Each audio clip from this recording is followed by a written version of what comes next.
here today to meet with senior captain Kellen to see how they're wrapping up the end of their baseball season.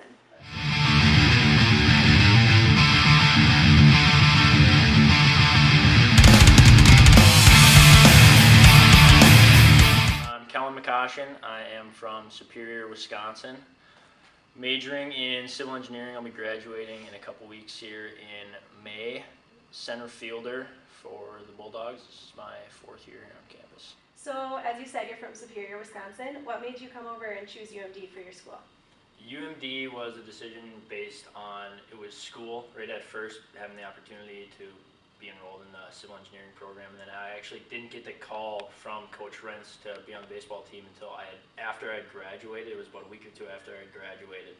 I was at home and he called me and offered me a spot on the team, so that kind of just further instilled why I wanted to come to UMD. So initially it was just school reasons, but then getting that call kind of solidified it. Really? So it was a surprise that you were going to be playing baseball here? Yeah, well, I had come to camps kind of throughout high school. I'd come to prospect camps and whatnot, and he had talked to me about coming and watching me play and liked where I was at. And he had come to a couple of my high school games and I saw him, and I talked to him throughout that kind of ordeal, but it was, I mean, yes, somewhat of a surprise, but I did see it coming. Yeah, okay, so you got nominated for an award for the community service you do. Can you tell us about that a little bit? Yeah, absolutely. I've done things throughout my 4 years here at UMD. I've worked with Habitat for Humanity. We helped build a house over in Superior. I did that with some friends. I have done a lot of work through SAC here at UMD, the Student Athlete Advisory Committee. We did a lot of work with Make-A-Wish Foundation, and also the Boys and Girls Club has what they do for the Men as Peacemakers. They have that organization where it works with little kids at the Boys and Girls Club. So I try to do that as much as I can. With our busy schedule and our season, it's tough to get there as much as I want to, but I did some of that throughout my time here. I've volunteered I did a lot of refereeing and did some coaching as well, and kind of a lot of different aspects. I mean, I know it's not all about being an athlete here.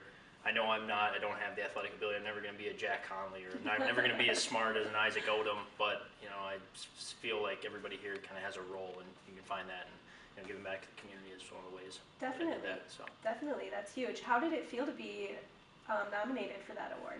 It was a great honor. I know there's a lot of very good candidates that were nominated. That there's a lot of UMD athletes that do a lot of great things in the community.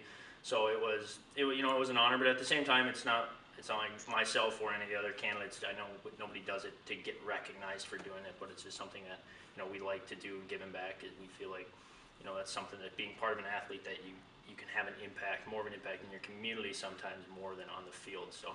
Yeah, that's huge. What an honor. All right, so being a senior, it's your last year. How does that feel?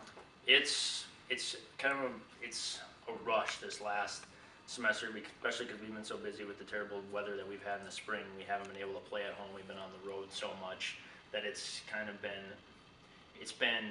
quick in a sense. I mean, I feel like we were in Florida yesterday afternoon almost, but it's been good. I mean, this whole 4 years is kind of coming together in this last senior year and kind of looking back on all of it. People tell you right when you walk in the door your freshman year, enjoy every moment of it because it's going to go fast, and that's, there's a lot of things that can really speak volumes to that because it is true. I feel like I walked on campus just last week and I remember it, like it was yesterday, but it's gone really fast. It's been an unbelievable ride, and I'm looking forward to the future as well. So. Yeah, goes faster than you think. Yeah, it really does. And also as a senior, you have a really young team. How has it been taking on that mentor role for the younger kids?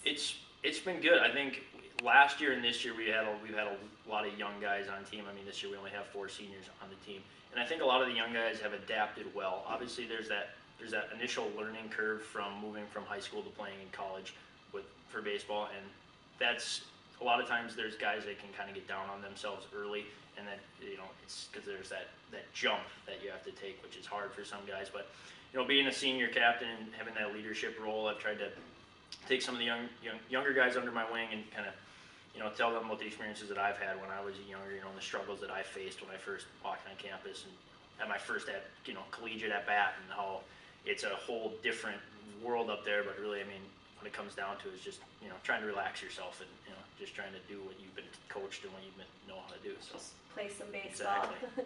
And like you said, it's been a couple of years since you've been home. It's been 2 years since you've been home. Do you think that has an impact on the team and the younger kids? I think it does.